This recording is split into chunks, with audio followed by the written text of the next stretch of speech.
The US has been considering a range of options, from expanded economic sanctions to military operations, as it reaches out to allies in confronting North Korea's latest provocations.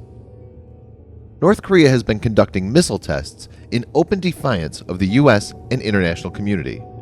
The US has deployed massive firepower around North Korea, with more than one carrier strike group stationed in Korean waters, but has till now refrained from taking any military action.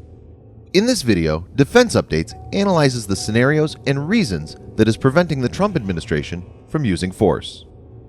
So let's get started. Number 3.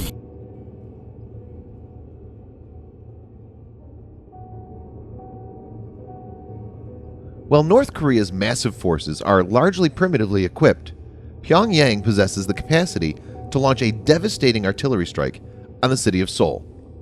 The opponent's capitals are just 120 miles apart, with Seoul within 35 miles of the border.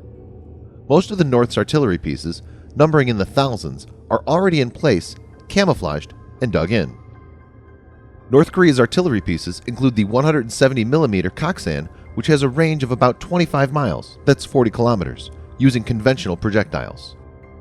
However, Seoul is well within range of the Korean People's Army rocket-assisted shells, which have a range of around 40 miles, that's 60 kilometers, if the guns are stationed near the border region.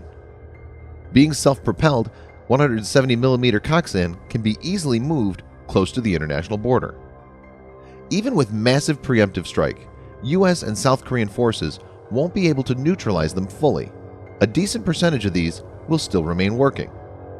Covering only about 12% of the country's area, the Seoul capital area is home to more than 48.2% of the national population and is the world's third largest urban area. The artillery barrage will result in huge civilian casualty apart from loss in property and destruction of infrastructure. Number 2.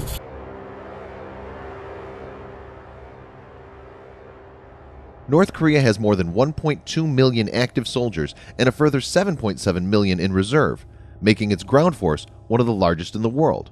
Its troops are bolstered by 200,000 highly trained special ops soldiers.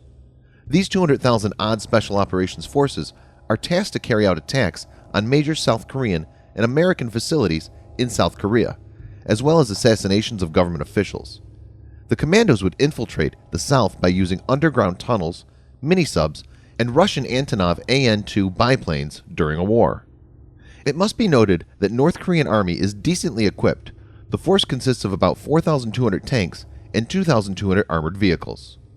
South Korea has a much smaller army of around 500,000 personnel and could be overwhelmed. Again, in this case, Seoul will be in the direct line of fire and huge fatality is expected. Number 1. The first nuke test was conducted by North Korea on October 8, 2006. As per the United States analysts, it had a yield of less than 1 kiloton of TNT. Blasts have become more powerful since then. The device tested by the North in January of 2016 had a force equivalent of 7 kilotons of TNT. By contrast, the device detonated on September of 2016 looks to have had a force of 25 kilotons of TNT, according to most analysis. Let us now compare these with other known tests and explosions. Trinity test in New Mexico in July 1945, which ushered in the nuclear age, had a yield of 20 kilotons. Hiroshima's Little Boy bomb had a yield of 13 to 18 kilotons, whereas Nagasaki's Fat Man bomb had a yield of 20 to 22 kilotons of TNT. Overall, it's estimated that currently North Korea has about 15 to 20 nuclear bombs, with a cumulative explosive power of about 50 kilotons. So, it can be inferred that North Korea currently has a decent nuclear arsenal in its hand, and looking at increasing yield of its bombs, it can be said that it will have immense destructive power at its disposal in coming days. North has a fairly significant ballistic missile capacity. Some estimates show that North Korea has over 600 short-range Scud missiles, more than 200 No-Dong missiles, about 50 Musadan and Taepodong missiles. Apart from that, North is testing new intermediate-range ballistic missiles. These weapons could be used to deliver nukes to targets around the Korean Peninsula and beyond. As evident, it is making progress in enhancing missile range and optimizing its atomic weapons. Recently, the U.S. has made Terminal High Altitude Area Defense (THAAD) operations in South Korea. THAAD is an anti-ballistic missile system which is designed to shoot down short, medium, and intermediate range ballistic missiles in their terminal phase. U.S. has also stationed Arleigh Burke-class destroyers in Korean waters. The Arleigh Burke class of guided missile destroyers, DDGs, is the United States Navy's first class of destroyer built around the Aegis combat system. The Aegis Ballistic Missile Defense System is a United States Department of Defense Missile Defense Agency program developed to provide missiles defense against short to intermediate range ballistic missiles. Aegis BMD is designed to intercept ballistic missiles post-boost phase and prior to re-entry. It enables Arleigh Burke class to shoot down enemy ballistic missiles by expanding the Aegis combat system, with the addition of the AN Spy-1 radar and standard missile technologies. But both THAAD and Aegis BMD have their share of hits and misses in test environment.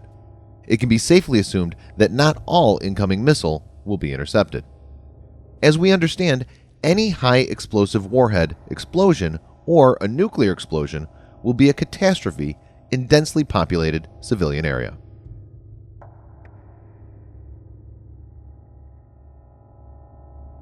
North Korea has enough firepower to cause serious damage to South Korea, especially keeping in view Seoul is very close to the border. A military conflict will invariably lead to massive death toll. This makes the military action very risky and has prevented the U.S. from going forward with it. Thanks for watching. Subscribe for more videos like this. Hit the like button if you find the video interesting. Kindly provide your feedback in the comment section. This will help us improve.